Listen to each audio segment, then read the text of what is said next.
to another episode of Classic Dallas Cowboys Talk with Sean Farrell.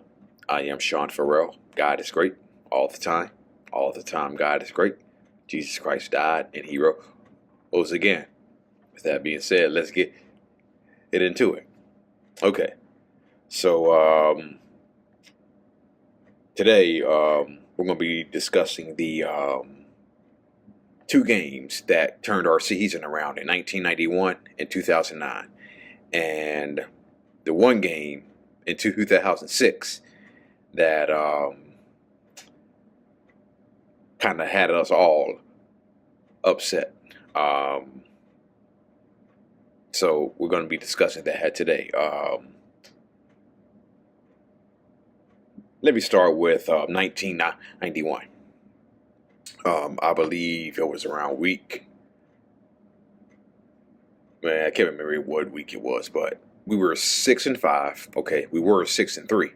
Okay, but back-to-back losses to the Oilers, where Emmitt Smith fumbled in the red zone. Then the Oilers went down and kicked a game-winning field goal, and then a bunch of bad calls went our way when we lost to the New York Giants the next week, 22-9.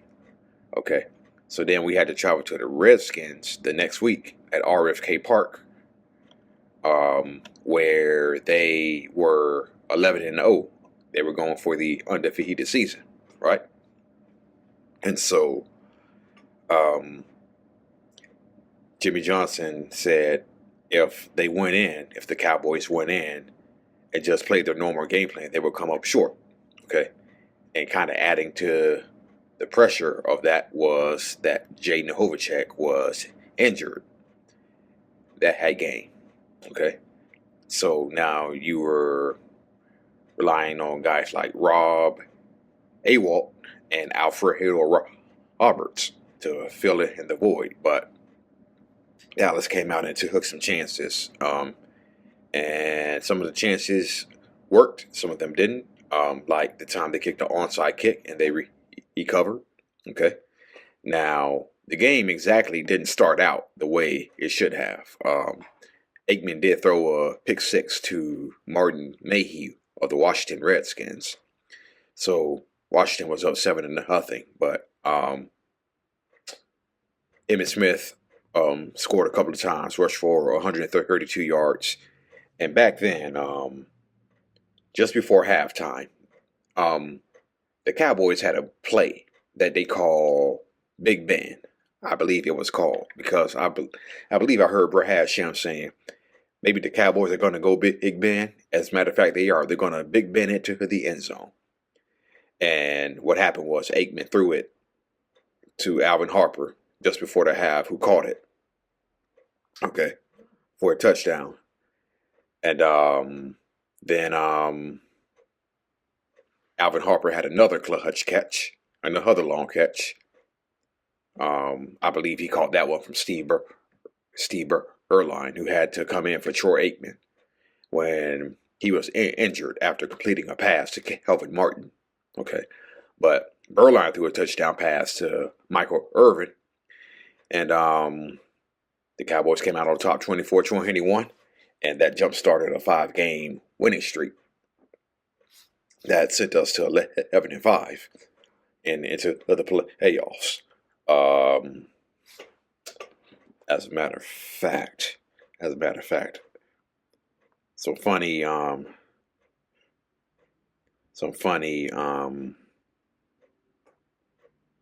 on. I have some funny sound bites you got out of here. Okay. So the Cowboys were playing the Falcons last game of the year. Okay. And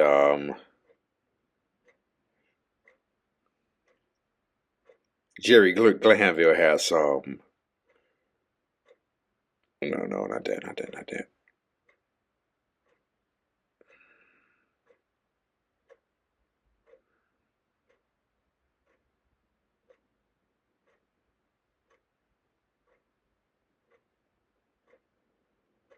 Okay.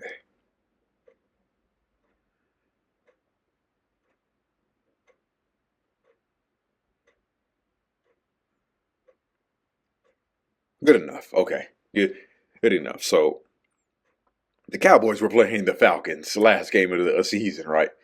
And I think it's safe to say that Jimmy Johnson, Jerry Glanville really don't like each other, especially after what happened last season when the Falcons cost us a payoff spot when they beat us 27-7, the final game of the season. And I think it was the same that nobody liked to lose to Jerry Glanville because Jerry Glanville was just so annoying. Okay, you remember when Chuck Noll confronted him after one game during the '89 season? Yeah, that's what it was like to lose to Jerry Glanville. But he was funny. So since these are since they're playing the Dallas Cowboys, Jerry Glanville had a couple of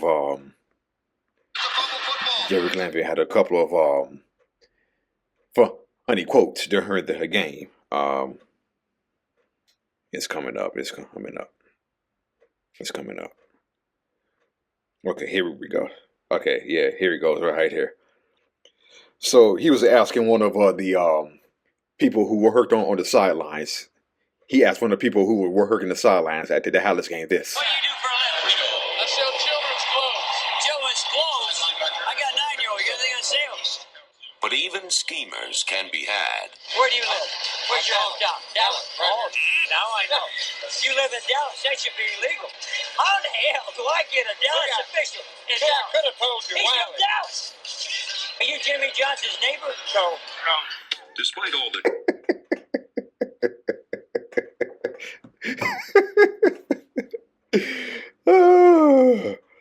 And you know what? Jerry Glanville thought the Falcons were getting some bad calls in that game. Okay. So that's why Jerry Glanville reacted like that. Anyway, moving on.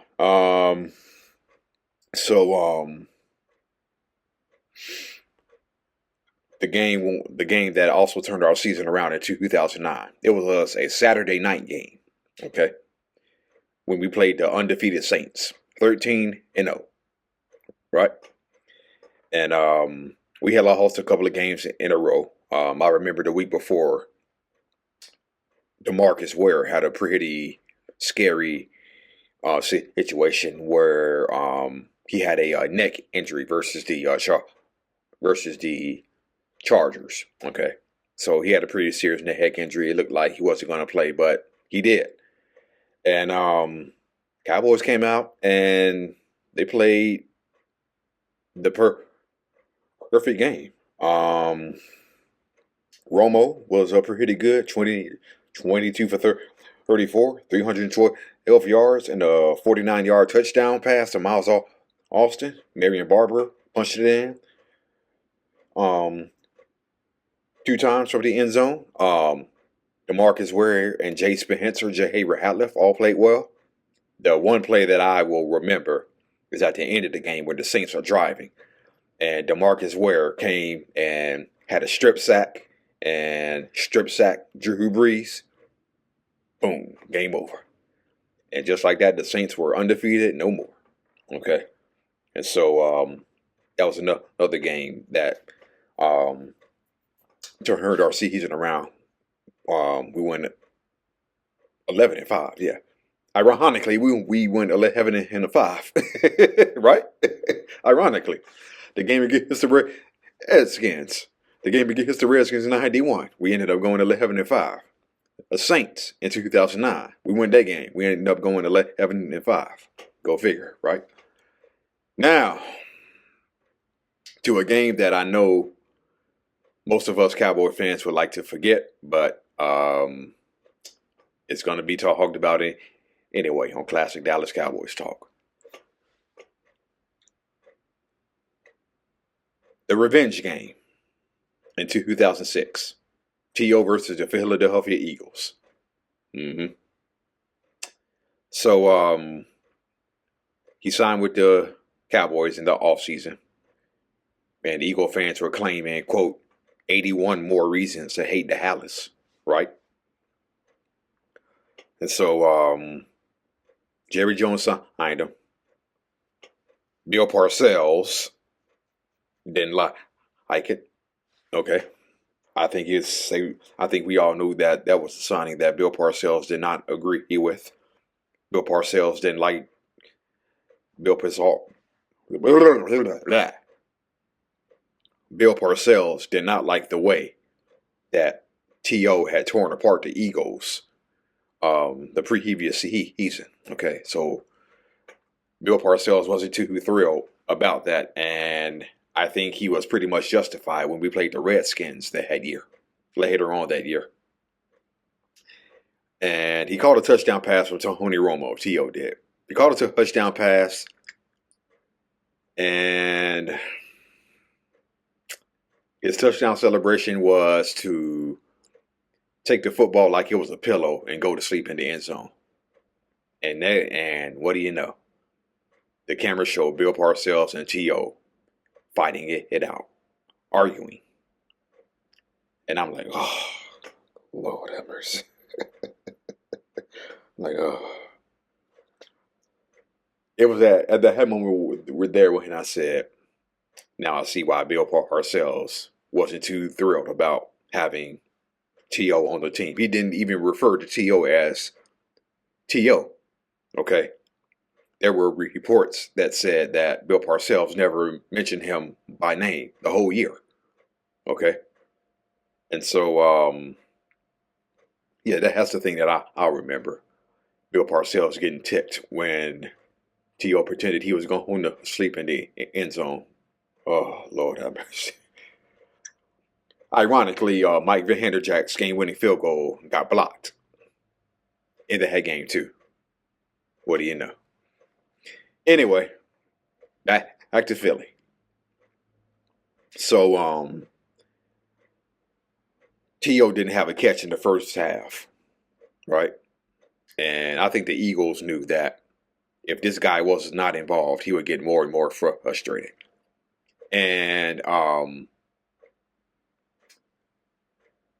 before the game, well, at halftime, Fox NFL Sunday showed T.O. leading the pregame huddle before the game. It ain't about me, it's about our team. Okay. So Drew Bledsoe wasn't getting him the ball in the first half. And he was starting to become a little bit ticked, right? So T.O. had 3 catches for 45 yards, and he dropped quite a few passes in that game, as I remember. Yeah. I remember Troy Aikman saying, well, T.O. dropped the ball because either Lito Shepherd or Michael Lewis in the secondary for Philly, they were about to light him up. And Troy Aikman was like, I just don't think this guy wants to get hit.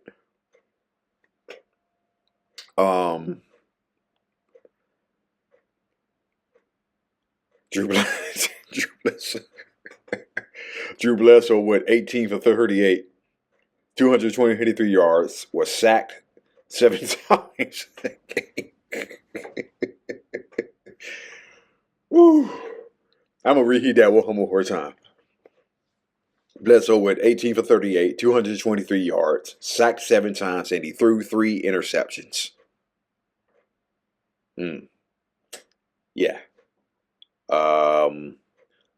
Now, he did have a rushing touchdown. Drew Bledsoe did that game. He did have a rushing touchdown. So, yeah. Julius Jones played well. 26 rushes, 100 yards. So, the Cowboys were driving for the tie late in the fourth quarter. Okay. And surprise, surprise, Drew Bledsoe got sacked a few times on that final drive. Okay. So, it's 4th and 18. Okay. And Drew Bledsoe aired it out for Terry Glenn. And can't remember the name of the guy who interfered with Harry Glenn, but it was clear interference. And the penalty moved the Cowboys to the goal line. And he wasn't able to connect with T.O. on one throw to the end zone. But at that point of the game, Bledsoe had thrown 2 interceptions already. So he drops back. I think he's looking for Jason Witten. And what do you know? Lito Shepherd steps in and picks it off and goes 102 yards for the pick 6. Yeah. Lito Shepherd picks it off, 102-yard pick 6. Philly 38, Dallas 24. I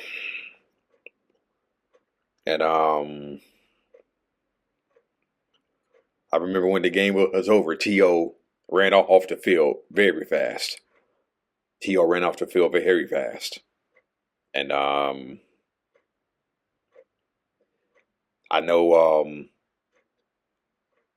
know during the game they got some shots of him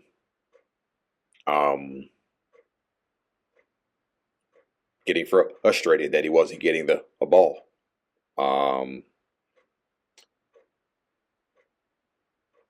I know DeMarcus Ware had himself a pretty good game. He did have a pick 6 of his own off of Donovan McNabb. Yeah, so DeMarcus Ware played a pretty good game, but Bill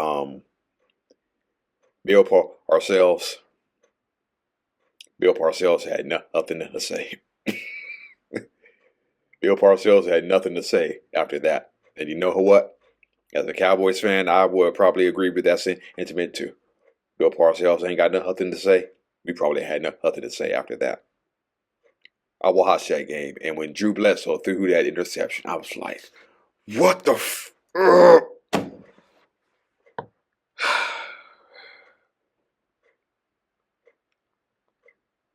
It was like, wow. We drove down the field only to throw a pick 6. Yeah. Oh, yeah.